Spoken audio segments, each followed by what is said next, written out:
Today I'd like to talk to you about my personal chakra readings. I have been doing these blind channeling sessions, and this is new to me, but it's very exciting to listen in a new way. When I read for people, it's so much easier because there's an energy right in front of me that I can tune into, whether you are online or whether you're in person with me. Both ways, it's the same, basically. So first thing I do after a little conversation is tune in. I tune in with my bells, and I get a message. I ask for a message. I would say your name in my head 3 times. Well, sorry. First, I invite my guides in. Always do this work with guides, with assistance. So much more powerful and safer for you as the person who is doing the readings, me. And so, okay, tune into my guides, and then I ask for a message. And sometimes it comes in symbols, sometimes it comes in words. Over the years, I have started to understand what some symbols mean so I can interpret them, but sometimes it's very personal, so we need to talk about it to really understand. And then I will read the chakras with my trusty pendulum, and I do that long distance. So even if you're sitting right in front of me, I will just do it right in front of me, which is technically a long distance because I'm not on the body. I used to only do on the body, and I find long distance so much easier. Okay, so after that reading, I fill out my trusty little form here, and with this, I have a map of you, of your energy at this moment. Energy is always changing. It's always in motion. So it can be consciously shifted. So this is just a map to help me understand what's happening with you in that moment. And so we talk about this. I point out strengths. I ask about challenges because it shows me kind of where your struggles might be. And then we get personal. We talk about the personal situation that's happening for you that might be reflected in here. And through that, then my channeling connection comes rolling out. So sometimes things come out of my mouth and I'm like, oh, that was really cool. I don't know where that came from, but a little bit of knowledge from me, but also something more many times, which I'm just so thrilled by. So then we talk for a while until it feels like that there's some understanding and some clarity that has been created. And after that, I will do energy work. So that means you just rest, lie down, relax, close your eyes if that feels okay. Then I use the bells and use it on the person's body. Sometimes the bells want me to shift something in the body, so I will kind of maybe concentrate on one part of the body with the bells, my little ting-tings.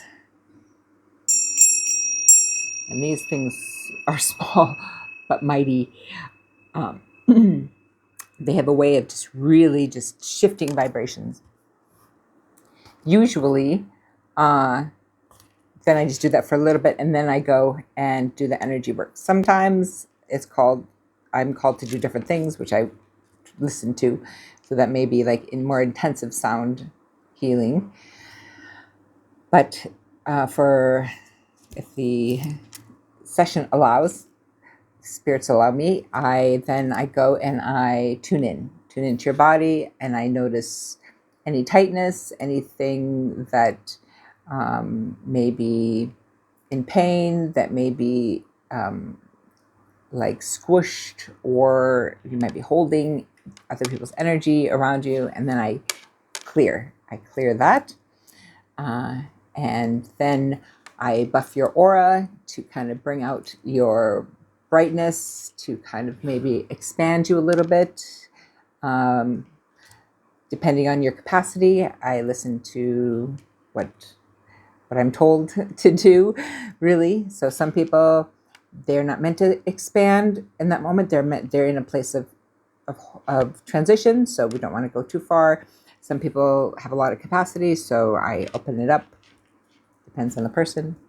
And then I cut cords.